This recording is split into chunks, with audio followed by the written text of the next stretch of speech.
last panel of the afternoon goes in the flow of soil to skin. And we are going to hear from those on the design side who work with the materials that you've heard about throughout the beginning of the day. And this panel will be moderated by Jess Daniels. And the work here is to explore, obviously, the preciousness of what is coming from these relationships and these reciprocal processes. And then what do we do when we have the wool, when we have the hides, when we have the material? How do we create garments and useful utilitarian objects that have that reverence for the origin of that material? And how do we keep those materials in play? This panel will explore these very concepts, and I'm very excited to have this panel again facilitated by Jess Daniels, who works at Fibershed, and thank you panelists for coming. Turn it over.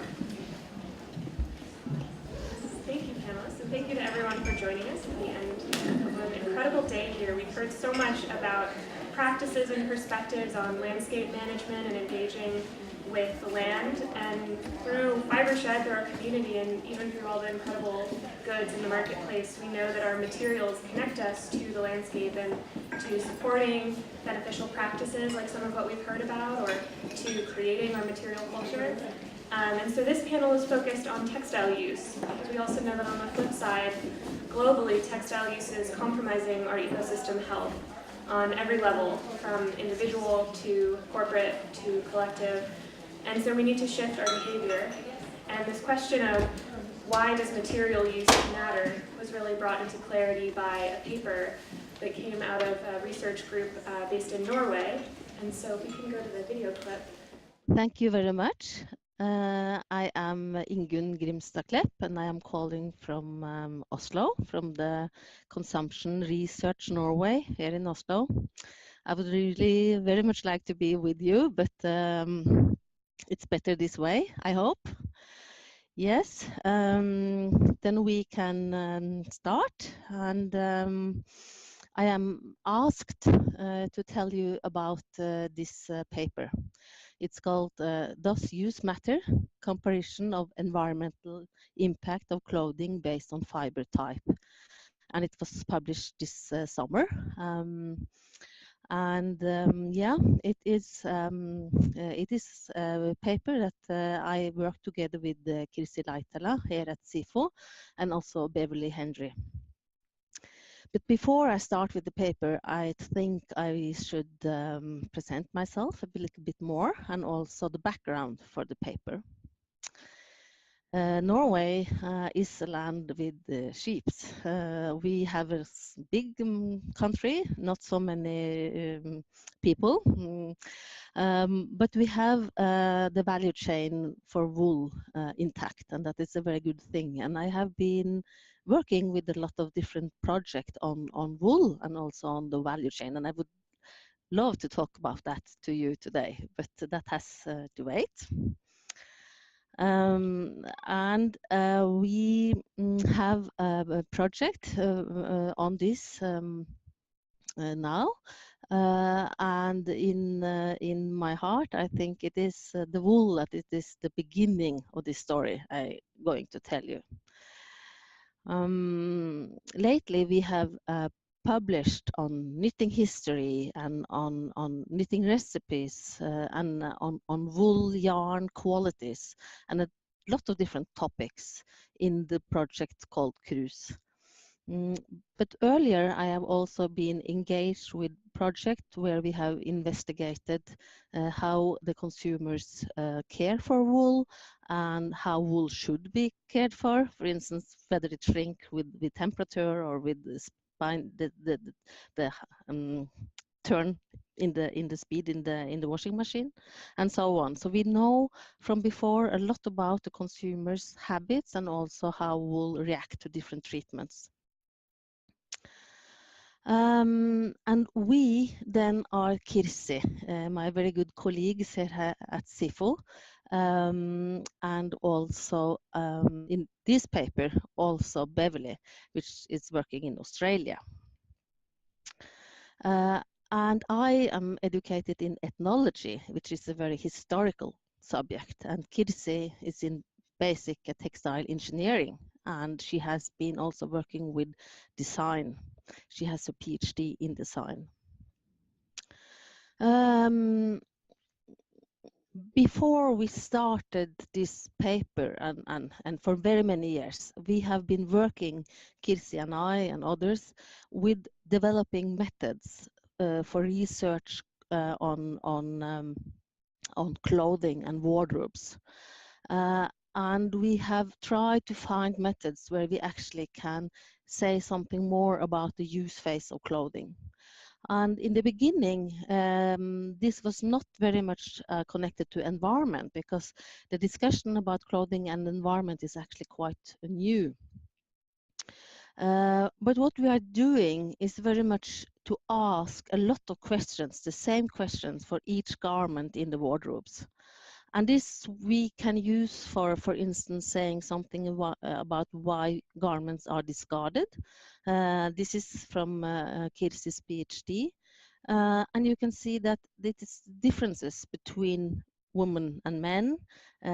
Fit is very important for discarding of women's clothing, twice as important as for men, for instance. So we can give answers to a lot of different questions through these methods.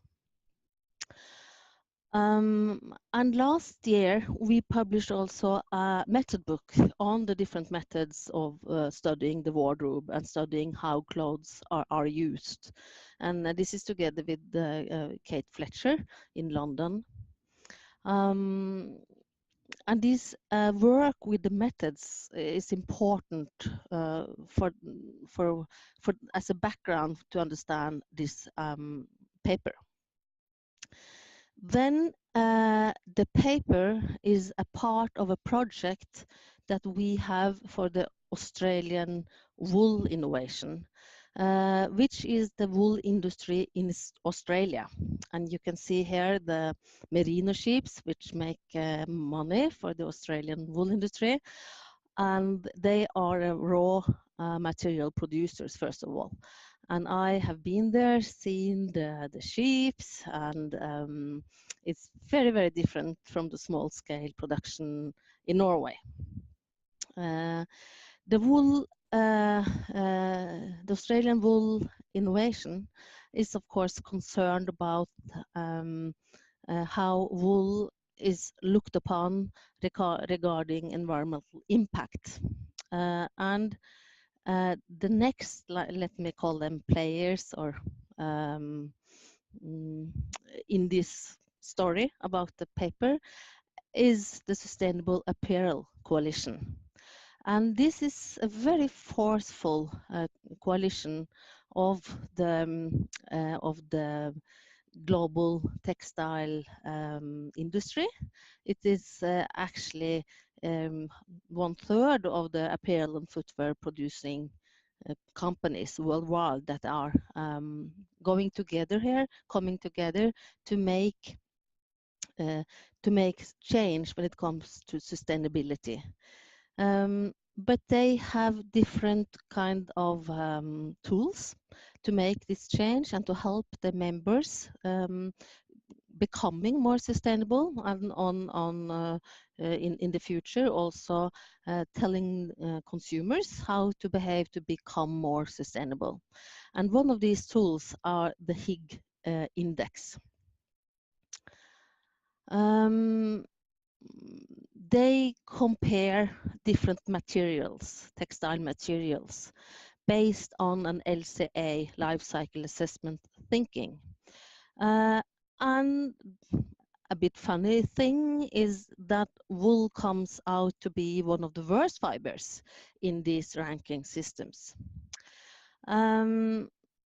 this you can see with black here is from a Norwegian NGO picking up this stuff and presenting it in Norway with wool as the worst when it comes to when it comes to CO2 emission.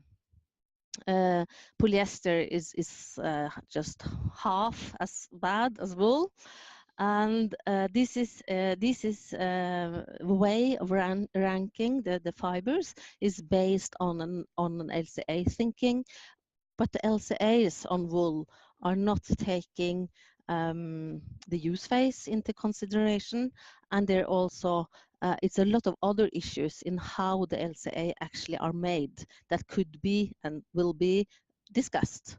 And for Australian wool innovation, this is a serious threat to how they think about their market. That's why the Australian wool innovation asked us to do this project. And for us here in Norway, this discussion started years ago because of this NGO. And we at SIFO and also the Norwegian people actually know a lot about why this can't be true. One thing is that the race in consumption of clothing is not based on increase in wool use. It's actually increase in the synthetics.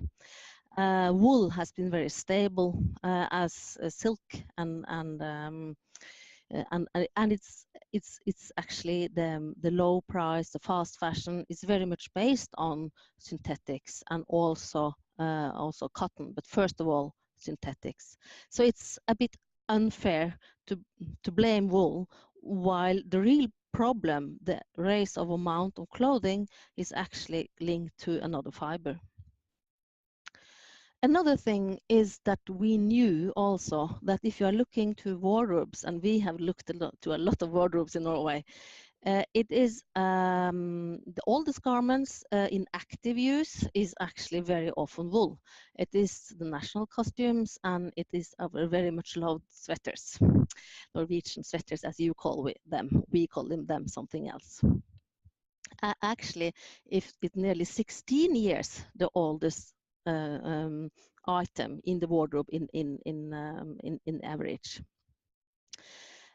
Another thing is that the wool garments are washed less than other garments, and Norwegian children and also youth are are dressed in wool underwear and wool close to skin garments, like you can see the young woman there with the t-skirt in wool. And these garments are washed less frequently and on lower temperature than cotton or synthetics. And this we knew. This was nothing surprising about this. We knew it from Norway. But what the Australian wool innovation wanted us to do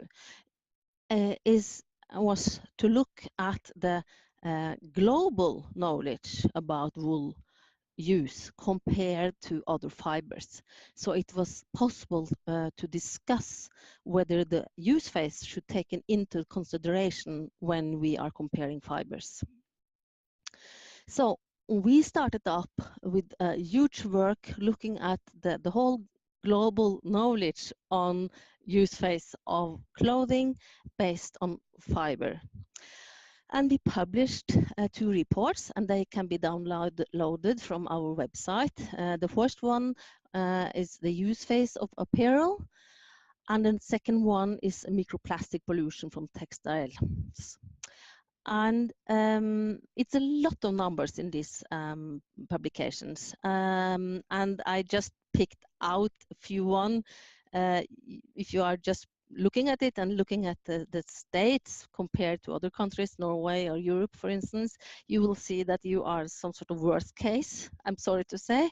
both when it comes to how often you are changing clothes and also the energy use in your washing machines and your use of softener, that's terrible, and so on. So it could be interesting to make papers just comparing different countries, and also maybe also comparing how we can change the habits in some countries more up to date, or more best practice, or more, you know, learn from each other.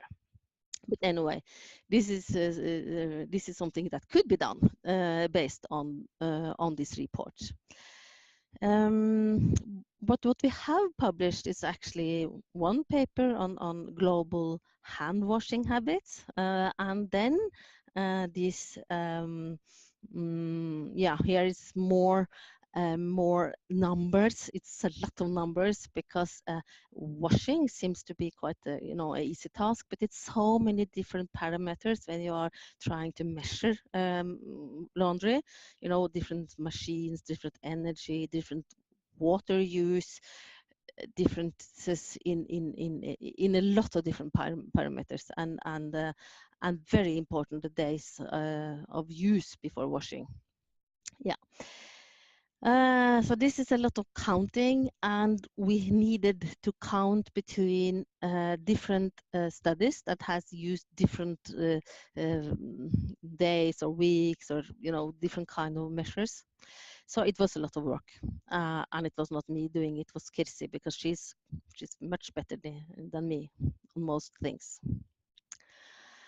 Anyway, based on the report, we published this paper this summer, and it is an open access publication. And the goal seen from the Australian Wool Innovation was to use the paper to argue that the use phase should be included in environmental tools, environmental discussions about fiber types. And that has happened. So that is a very good thing for us.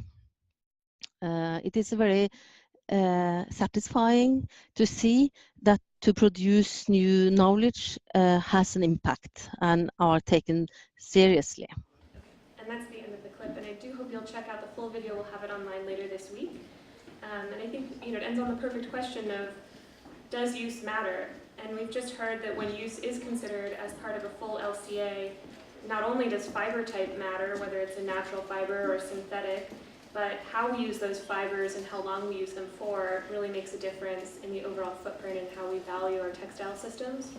And we have seen this work in the Fibershed community for many years, including the North Face Backyard Hoodie, which was the first zero fallout garment made at a commercial scale. And that was designed by Dan DeCento, if he's in the room. Dan, raise your hand.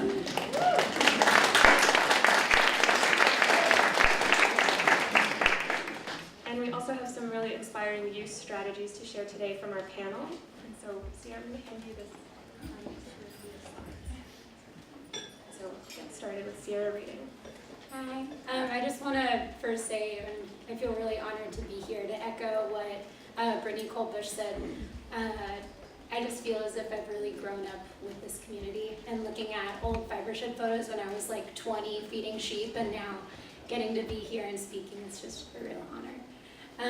So as I said, growing up within the Fibershed community, I have been literally everywhere within the textile and clothing industry, from the factories in India to small-scale designers in Berkeley and cotton and wool fields in the Cape Valley. I've done all these things, but today I want to talk mostly about the way that the materials that I'm working with are creating inclusive spaces to have conversations with people so that they can be able to have a stronger, more appreciative relationship with their clothing. And recently what I've been doing by creating those spaces is mending people's clothing for free. I've been doing this all over the place, from the streets of Baltimore to the privacy of my own studio, to also even just place storefronts, so that people can be able to engage with me openly, not only about why they want to preserve their clothing, but how. And being able to exchange through conversation a craft and a sense of pride and a sense of ownership, a new life for their garment. And so yeah, that's what I've been doing recently. Outside of mending for the past 6 years, I've been teaching natural dye courses all over as well that have been a part of a conversation with individuals of not only where their colors come from, but ownership of locality and understanding our landscape through color and interaction with clothing. The seasonality and this ability to see how their clothing does interact with landscape when it's not even, when outside of animals. But also, one of my biggest ways that I create these conversations is working with precious teenagers. Really, I think that these guys are the future. A couple years ago, I built and ran the first fashion design course for a nonprofit based in San Francisco that offered free art classes to low-income high school students. And it was through this time that students and I were able to engage in making and designing. And it wasn't just this, I talk about working with students a lot and people go, oh, yeah, like with John Dewey's work. And I'm like, no, John Dewey, old school, don't even, like this making while doing thing is real, but also that we've moved so far from this. And these students are not just making while doing, but they are acting and making decisions as designers. And by giving the youth the understanding and knowledge of raw materials and the use of raw materials, where our clothing comes from, how it gets to you, what it's made out of, and the end results of all of these things as well. We talk about the clothing cycle, we talk about the people who sew them, and then we are also given the craft themselves, and with all that knowledge, make those design decisions.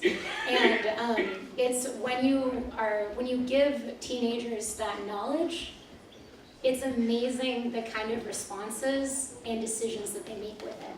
I keep my notebook with me, and I just wanted to tell you guys some quotes from Bernard, who's in the very center, who after learning more about the way that clothing is made, he tells me that after learning how to design clothes and make his own, he tells me, this is amazing. I don't have to support those companies that exploit other people anymore. And that kind of knowledge and ownership is what I really thrive for in my work. And so it's through these inclusive experiences and conversations that I hope that we can be continuing to learn more about raw material and the opportunity that material can have as a learning device for others.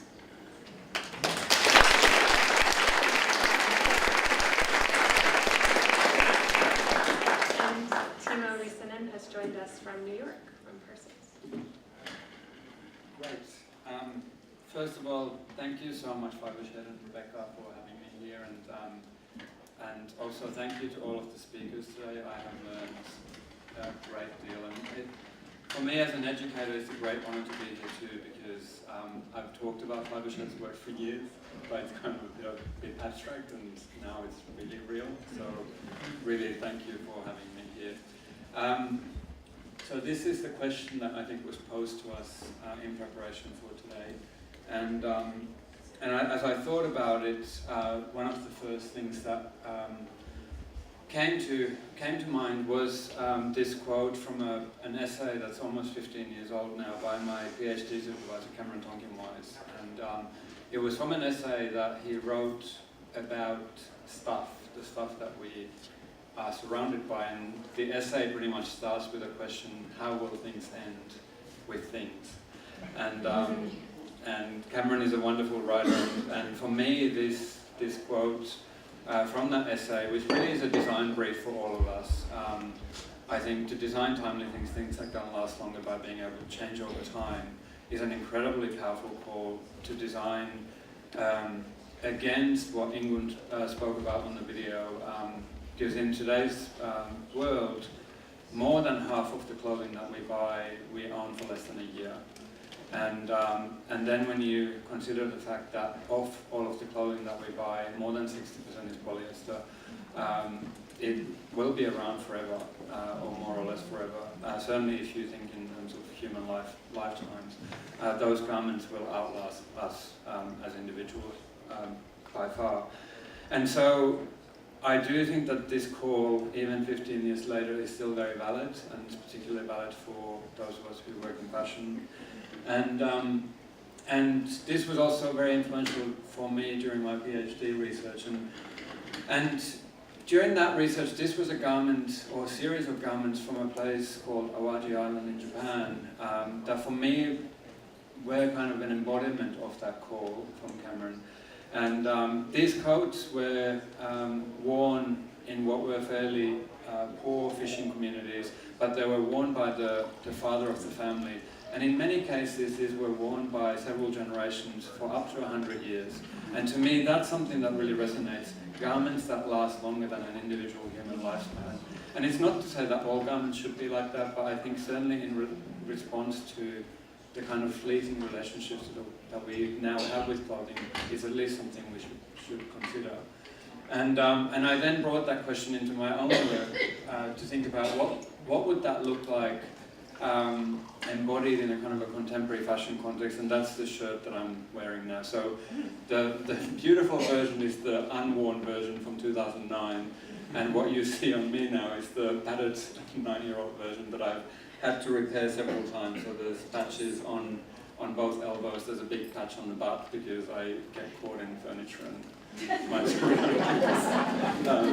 I actually got caught in a door handle, and don't ask. And I also, some of you probably know, but my work has been this kind of zero waste, so using all of the material, because on average about 15% of the fabric that's used to make the clothing that we wear is wasted. So, but really the idea with this shirt, which I called Endurance Shirt, was to make it last for a long time, and here we are at 9 years. We'll see how much longer that will go for. And I knew that Ingun was going to do the intro, so I wanted to show my Norwegian cardigan, which is wool. And I completely support her in the fact that the use phase needs to be a part of life cycle assessment, because I've had this garment now for 25 years, and it was second-hand when I got it in 1993. It belonged to my uncle. And when he passed away, my grandmother gave it to me, and I plan to have it for another 25 years at least. In fact, I don't think I will part with it at this point. I'm in my 40s. So, and this is some of the repairs that I've been doing with it, because it has worn out in the elbows and a few other places. But I will leave it at that. Thank you.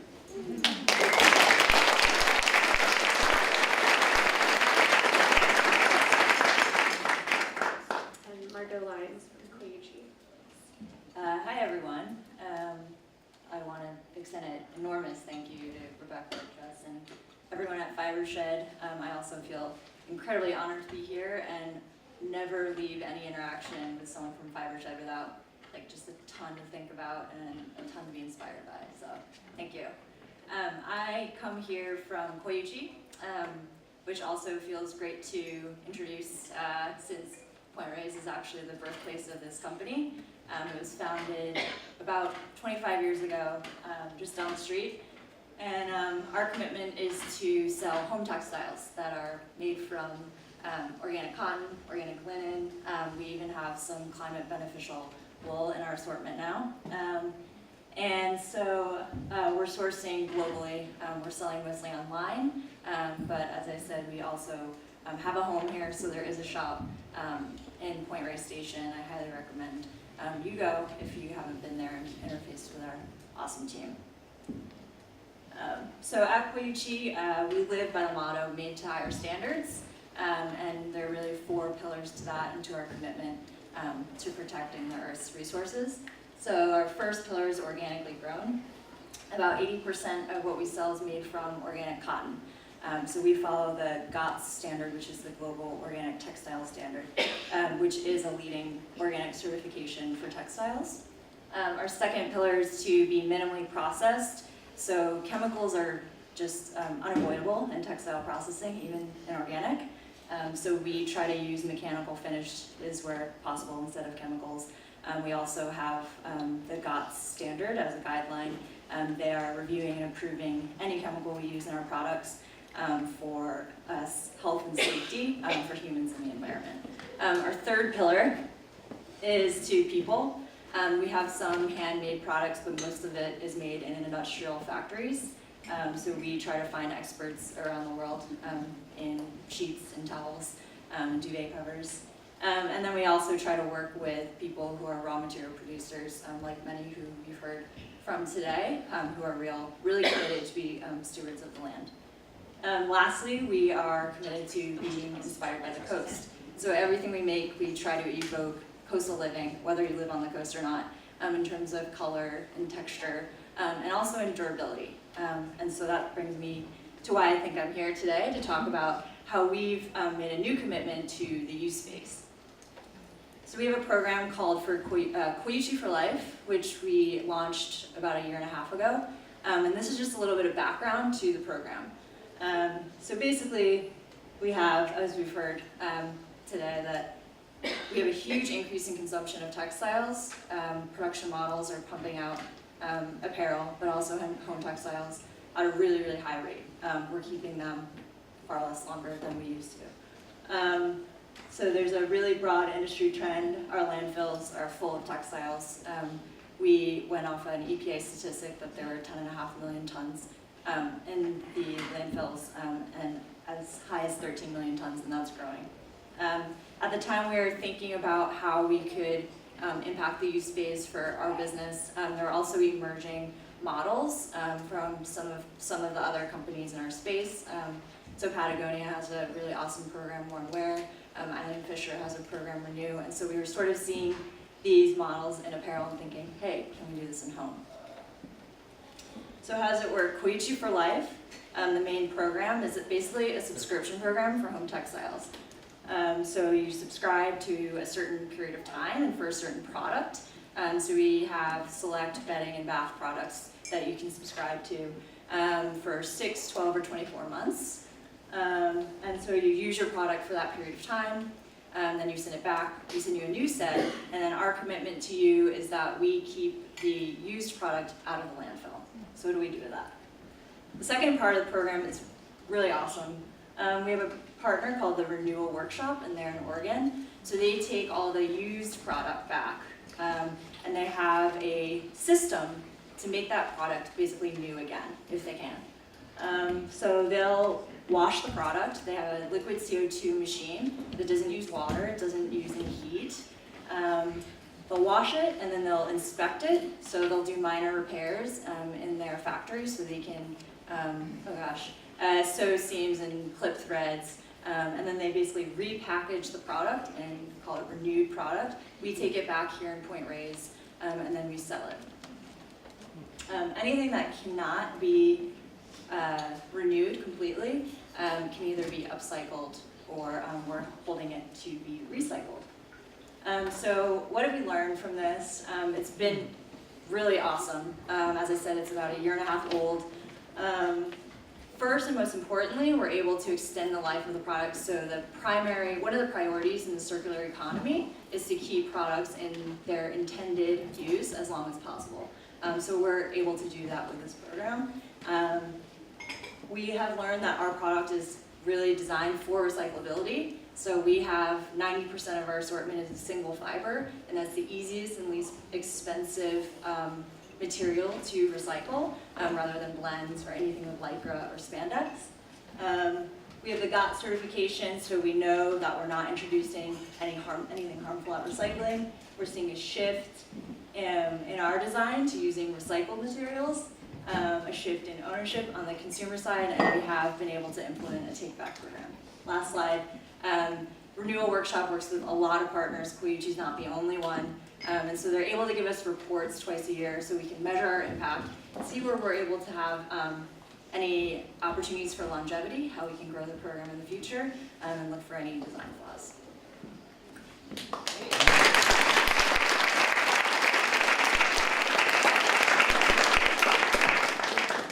And Geana Sieburger from GDS Cloth Goods in Oakland. my focus is going to be a little bit different. I'm going to tell you about one of my products. And I want to focus on this product because it has a really special process. The design, I was involved with designing this product right from the beginning, from seed stage. So Ebb is a reusable coffee filter. Earlier this year, I ran a Kickstarter campaign to be able to fund the launch of Ebb. A few days after Kickstarter was funded, I hopped in a car with my husband and we drove across the country to meet the people who would be making our fabric. So that the first stop on our trip was a farm. Let's go the right way. We went first to Lubbock, Texas. That's where the Texas Organic Cotton Marketing Cooperative is. And there we met with Kelly. He's the manager of the co-op. He was just a wealth of information. I learned so much from him, including how the farmers make the decisions that they make, and the compromises that they make. This is not, personally, not an ideal situation. They don't have a cover crop in between the cotton season, and that's when we were there. We were there in April. But the wonderful thing that I took away from being there and standing on this soil is that I really got to see that this is actually the beginning stage of my product. Not the plant, not even the seed, but actually the soil that it's in. So just following this journey from fiber to filter, we next went to Greenville, South Carolina, and there we met Jack. Jack is the person he was my go-to person for about a year and a half while we were developing a fabric.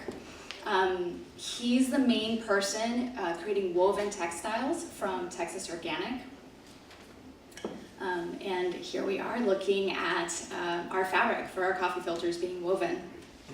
And that's Jack and I.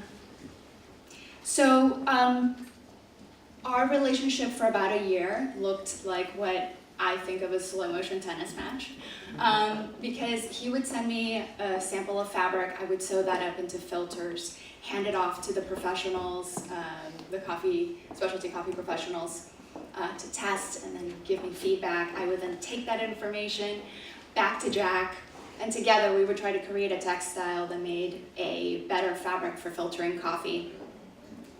With just a few variables that we had.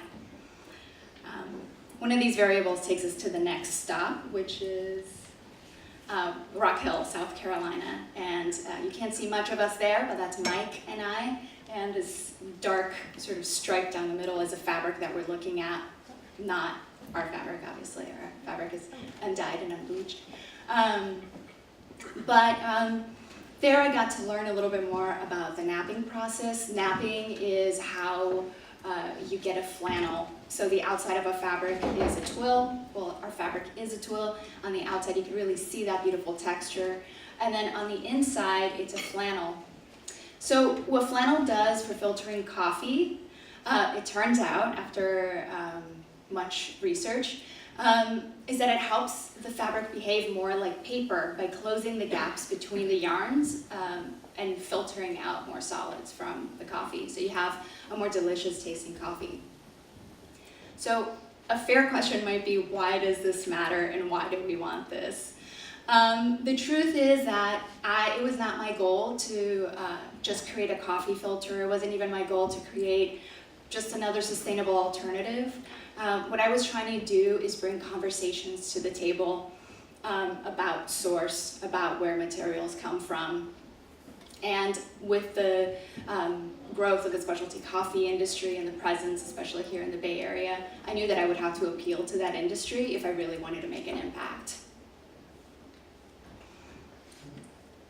So currently, our filters are launched. Specialty coffee roasters are carrying our filters.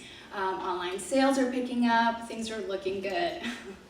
And we want to grow Ebb, and so that we can ramp up production, reach more customers, and really scale our impact. So I have a few core beliefs that are really leading this project. One is that knowing where our materials come from allows us to really appreciate the source, and then knowing the people who make our products really keeps us from exploiting them, basically. I also believe that designers have a responsibility to reveal that process. And the result is a creation of meaning throughout the life cycle of the product. So in the absence of being able to brew a cup of coffee for you myself here today, I hope the story helps inspire thoughts and conversations about where products really come from and how value is generated, can reveal how value can be generated when we reveal the community that is our supply chain.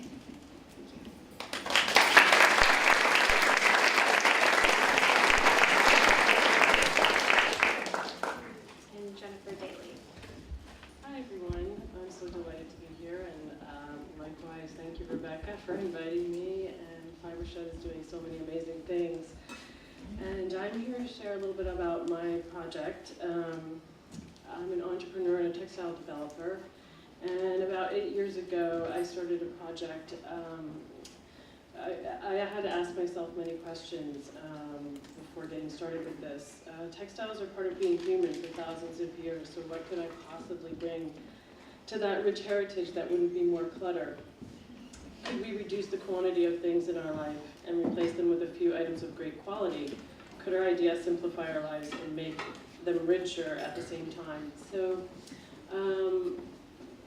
our project from its inception was really to produce fabrics of great quality and really drawn from a lineage of the outdoors, the rigors of the outdoors. We wanted this fabric to be very sturdy, durable. So our process is based on, the idea of the process is based on designing specifically for humans in nature. And essential garments are there to protect us and protect us against the elements, and so that we can encounter nature as an equal. And so all of our fabrics are designed really with that in mind. Mainly we want to design fabrics that are for specific use. So how did we get here? Many, many, many years, decades really, of observing fabrics in different environments gave us some really valuable knowledge for some of those environments that I've been in personally. I've lived in the mountains of Colorado, Wyoming, Montana, and I'm a sailor, and I spend a lot of time on the Pacific and Atlantic Ocean. And in those environments, we find that our textiles really help us to survive. And if they're not working, we know about it right away. And so certain things really stick out, and the one thing that stuck out for me was wool. Wool was really the main fiber that was very functional in many, many environments.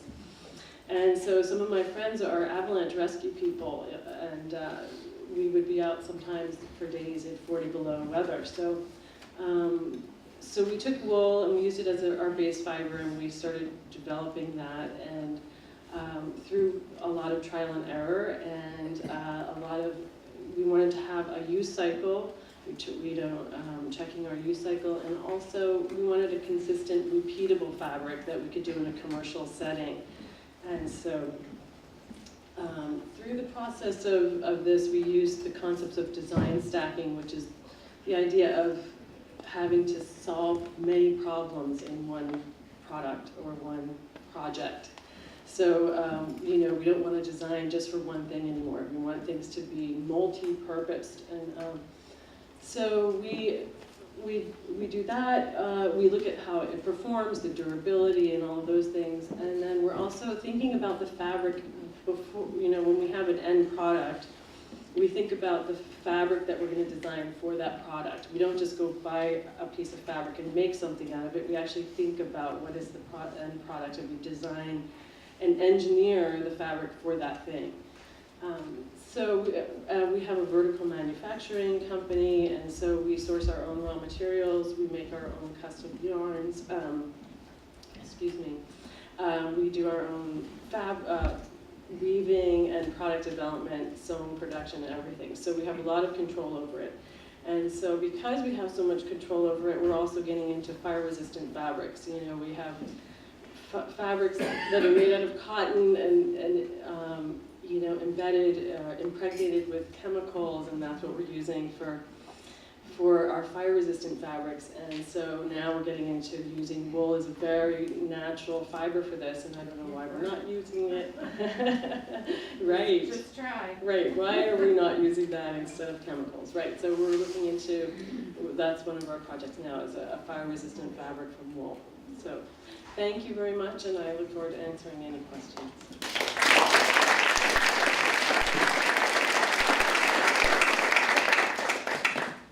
Thank you all so much for sharing each of these.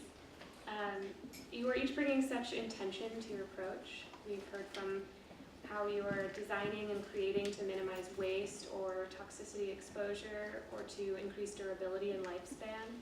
And each of these strategies is one way to honor the origins and participants in your value chain. It's a form of respect for the materials and life cycles. I think you each touched on that in a beautiful way. And I'd love to pose a question to each of you to answer. Can you each share an experience or a project that refined your understanding of the value of raw materials and how that valuation translates into your work? Can I start? I currently teach at a funny project-based weirdo school in the city where we do project-based learning that's very immersive, and we can pretty much do whatever we want, but the whole school is thinking about a theme during that time, and that's how we kind of build our curriculum for that. And last year, one of our themes was cloth. And I'm sure all of you are with me when I say, when they were like, you have to think about stuff to talk about for the next 12 weeks about cloth. I was like, give me 15, I can keep going forever. And one of the things that we did was we got to go to Sally Fox's farm and look at wool and look at cotton fiber and think about the way that the raw fiber, what makes something spinnable, and how does the raw material form into the next phase, and like what's the purpose of that. And from that experimentation, one of my students decided that she started looking to anything to spin, and realized what waste products were in the world to be able to spin into something else. And her big idea was coconut fibers. And so she went off for the next 5 weeks experimenting with being able to break down coconut fibers to be able to spin it into something new. And she's 11, and that's cool. And so I think that was one of like the major moments when I was seeing how a student can just take a raw material and take the concept of a raw material and then run with it and be inspired to continue that exploration.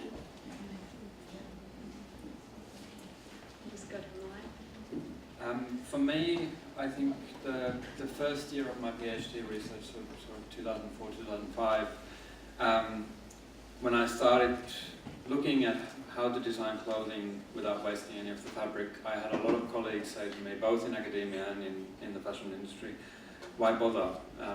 Why would you spend any time thinking about that? And I didn't have an immediate response. To me, it was just interesting. And so one of the things that I then looked at was just what does it actually take to make fabric? And that was an eye-opening bit of research for me, just looking at what it actually takes to make the cloth that we then turn into clothing, and that's when then looking at how fashion actually uses cloth, for me was a very easy argument to make, because there's in all of our natural fibers there's an immense investment in the land, in the labor, and then all of the processing to turn fiber into yarn and then into cloth, and so that was really the how I arrived at where I am now. Yeah, just to piggyback off that, using cotton, linen, land-based materials, materials that come from animals. Land use is huge. Our environmental impact as a company lies in the raw materials, and the same goes for our industry, really. So we are, as I mentioned earlier, about 80% of what we sell is organic cotton, so a lot of that's coming from India, which is one of the top producers of organic cotton. So we are fortunate to work collaboratively with other brands, other supply chain members, to focus on specific farm groups that are in India. And the cool thing is that you realize that it's not just about their farming and their use of the land, but it's an entire community. It's entire, regions of India that are growing this crop and relying on it for a number of things. I mean, they're small holder farmers, so they're not working a ton of acres. They are at risk of our changing climate. They have serious water security issues. So it really becomes an opportunity to all sort of work together and figure out ways to have a business and a supply chain that's impacting raw materials at the same time. At the same time, just on how cotton works, not all organic cotton is created equal. There can be lower quality organic cotton. So thinking about Koichi for life and opportunities for recycling down the road, we're really fortunate in that just by nature of the kinds of products Koichi makes, like bed sheets, we have a higher quality cotton in our supply chain that we're able to work with and hopefully recycle back into fairly high quality products that can be used continuously. So I feel really fortunate that I was raised in, I'm from southern Brazil, and there I grew up in a community where I could just walk down the street for bread, and the baker made the bread daily, and I mean, we're kind of going back to that here and now, living in the Bay Area, but I really grew up in a community that provided for itself. A lot of our clothing was made at home, and the clothes made at home was better quality than what was store-bought. We worked with seamstresses, and this was just the norm. And your neighbors were your equals, and they provided for you. And so I feel really grateful for that. So I feel like that's always been part of my mindset, and led me to starting my own business. And then when I just hit a point where I realized if I'm going to be making a lot of products, I can't be making it in a conventional way or in the way that it might be taught out there. So then I think that it kind of forced me to dig deeper and really consider my values, and then that's when other things started to come up. Like, why would I cut into this material and then throw so much of it away? That didn't make sense. Also, I bootstrapped the beginning of my business, so always thinking of how I can make use of every piece of material for that reason as well. But that was, I really feel that my original place of home was a huge influence on me. For me, I think I mentioned it, spending a lot of time, As louder, I'm not projecting, okay. So for me, it was spending a lot of time in the outdoors with people doing extreme jobs and noticing textiles and just wanting to improve on that. And also just understanding that we need to design items that are very useful for people, because if they're not useful, they're going to get discarded. So they need to be items that are workhorse items. We hear that. But things that are very useful for people. And if you're someone that does spend a lot of time in the outdoors and you have equipment, I'm sure that everyone in this room knows how it feels to have something that works really well. You have it in your toolbox, your piece of clothing, whatever it is, you always go to it. So we need to design things like that.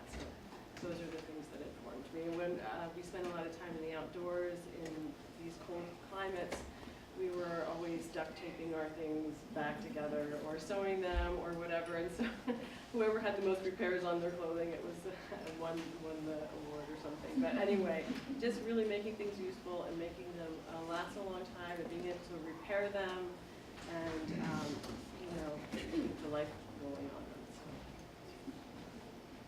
Thank you. So knowing all of these pieces of your backgrounds and what leads you into your design decisions, how do you see your work encouraging behavior change in textile use? And starting with Sierra, and sorry, speaking up again. Okay. While mending clothes, I've obviously seen an amazing just change in mindset around clothing, especially with older women. Like, I think that it's just been really amazing getting to have conversations with women around why they want to keep their clothes, why they want to preserve something that has lasted so long, and as if this garment is a relative or a best friend, and all of the places that it's been. Even when, one of my favorite examples is when I was in Baltimore and a woman came up to me and said, I just lost 20 pounds and I do not want to throw away my favorite dress. And so we just slimmed it down and it still fit her. And it's that ability to be able to see a garment not only as this just like finished product when you're designing and you're thinking about this product, but also the way that this garment can now be moving and changing with the lifestyle of the person. And, oh, are they on there? That's right. Okay. And that's been really phenomenal. But, and also the same when working with teenagers. I think that students are not just future designers, but will always be consumers. And consumers have the potential to be students, and we should be looking at the industry in those ways, and being able to share information with young people. You immediately see the change that happens in their buying practices, in the way that they wear their clothing, and the way that they look at clothing, and so yeah. I think that's And I'll really follow up from that in that I've now been a teacher for 16 years, and it's one of the greatest privileges of my life, because I really see education as world making. I get to shape, in some small way, the near future of this world through the work that I do as a teacher. That's how I approach going to work every day. And I'm kind of getting to a point now where I start to see some of the small results in that, on the one hand, I'm not teaching in the way that I was taught 20 years ago. So I've had to change myself, but also some of the graduates that I've taught, they are not working in ways that we could even imagine when they were our students. And the Eileen Fisher Renew program was mentioned before, and the part of that program that includes remaking new garments out of old garments, that was set up by 3 former students, and Carmen Gama, who is still the designer for Renew, was one of those 3 students, and so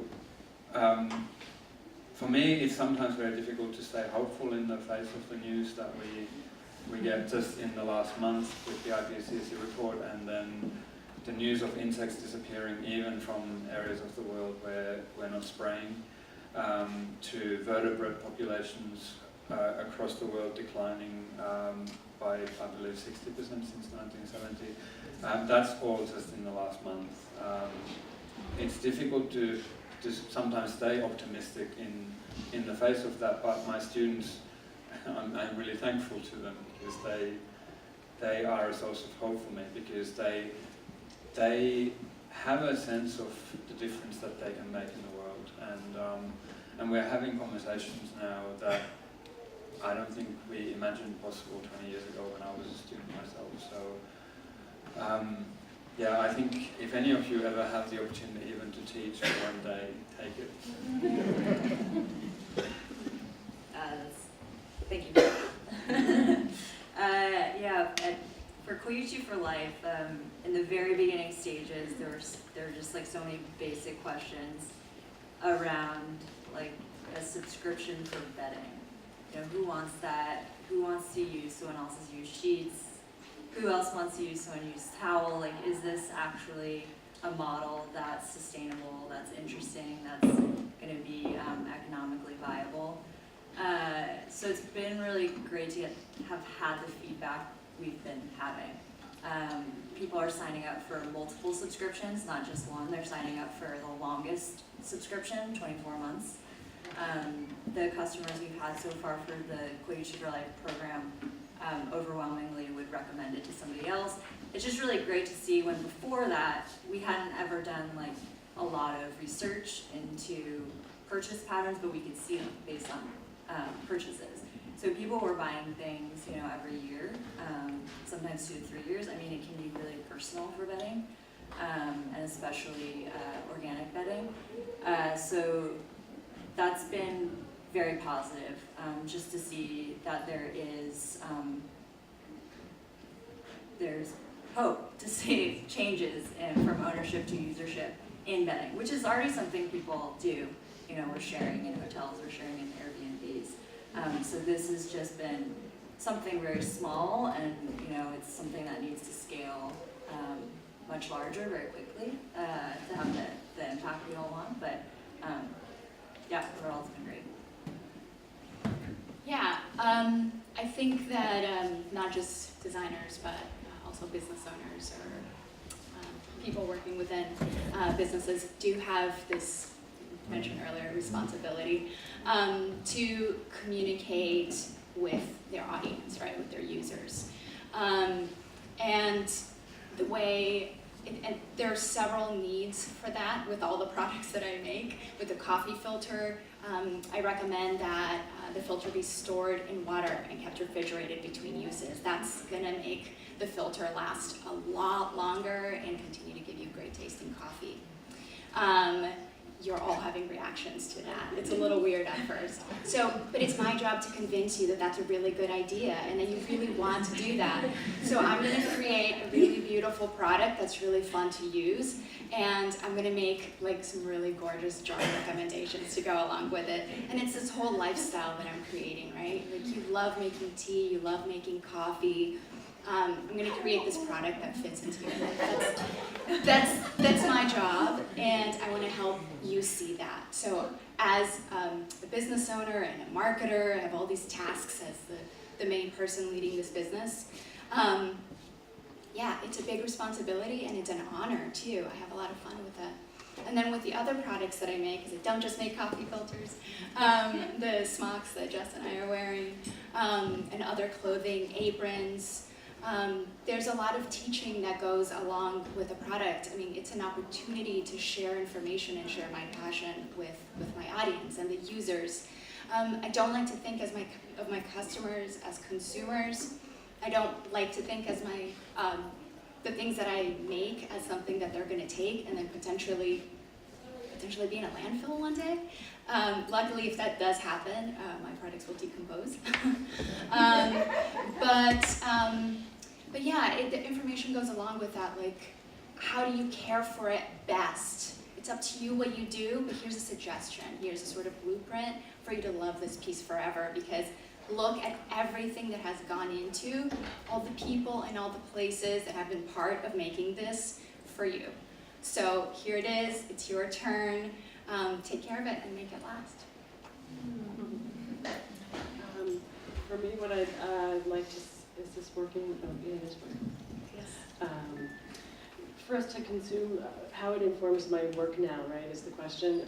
For me, again, I'm really very interested in doing this fire-resistant fabrics. I'm also really interested in seeing, I work with historical weavers, so they have a huge amount of information about how things were done in the past, so I work with them, and we're bringing things into the future by creating modern yarns. We're engineering these beautiful modern yarns that are much more functional. We're combining plant and animal protein fibers together in a very specific way, and creating these gorgeous yarns that then can be put into more modern products and to consume less and consume better. Like my grandmother used to say, we're too cheap to buy poor, or we're too poor to buy cheap, sorry. And they didn't have the money to replace things, so they really passed things down, and I want to see that happening more. But we have to make the right products for that to happen. And yeah, just making useful items, things that are not going to be discarded because they are so useful. So that's how it's informing my work now. Thank you all so much.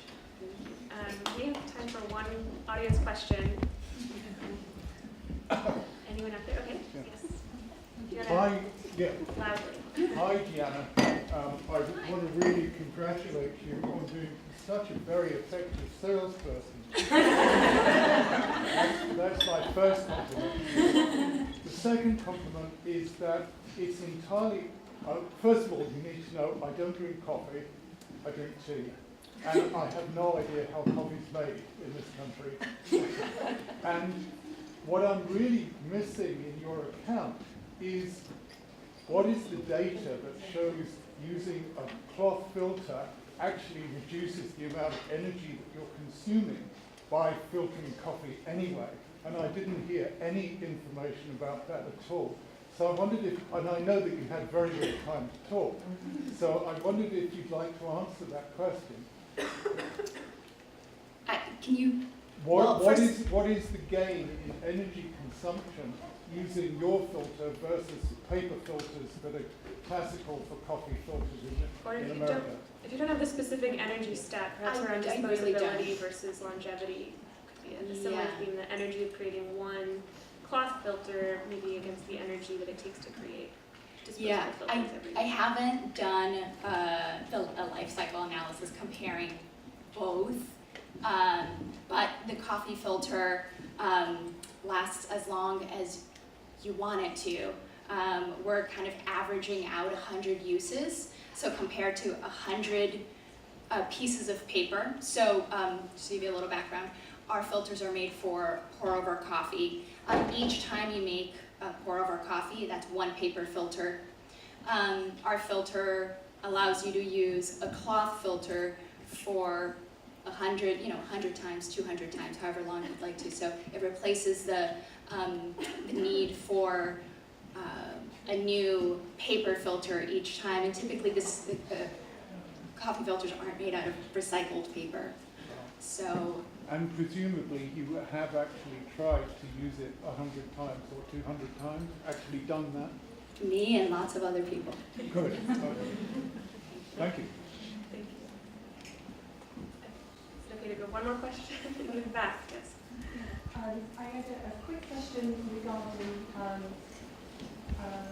functional items, and I wanted to direct it to Timo, and if he could comment on the reason why people keep garments, because I know he's involved in a particular project, and the range of reasons why people keep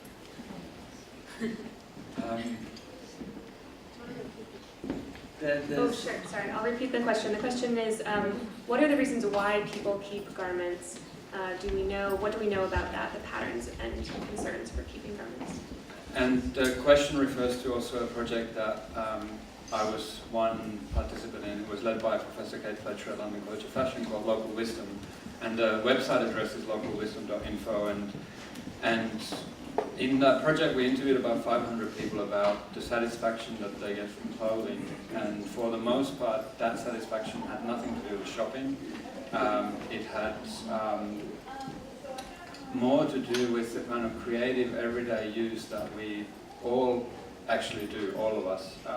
There's nothing particularly exceptional about it, but against the kind of dominant model of consumption, that can get lost, and I think that's why it was called Local Wisdom in part.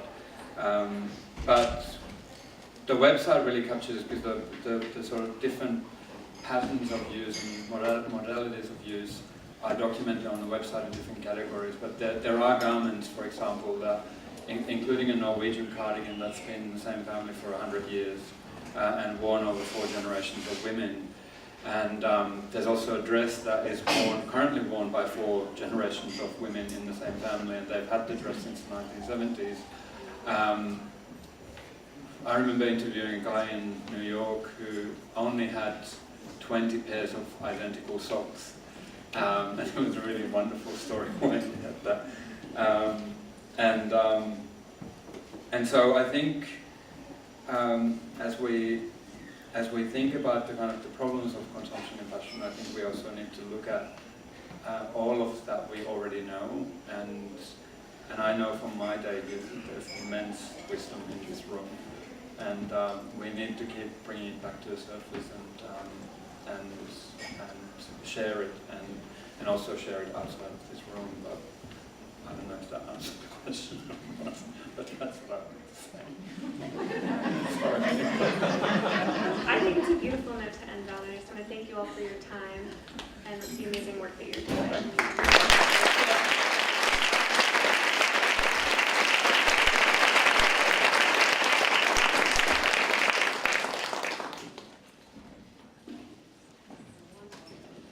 All right, thank you all for another beautiful year, and I just wanted to say, please stay. We're going and do some last-minute co-working with the farmers and artisans, and have some cheese, have conversation.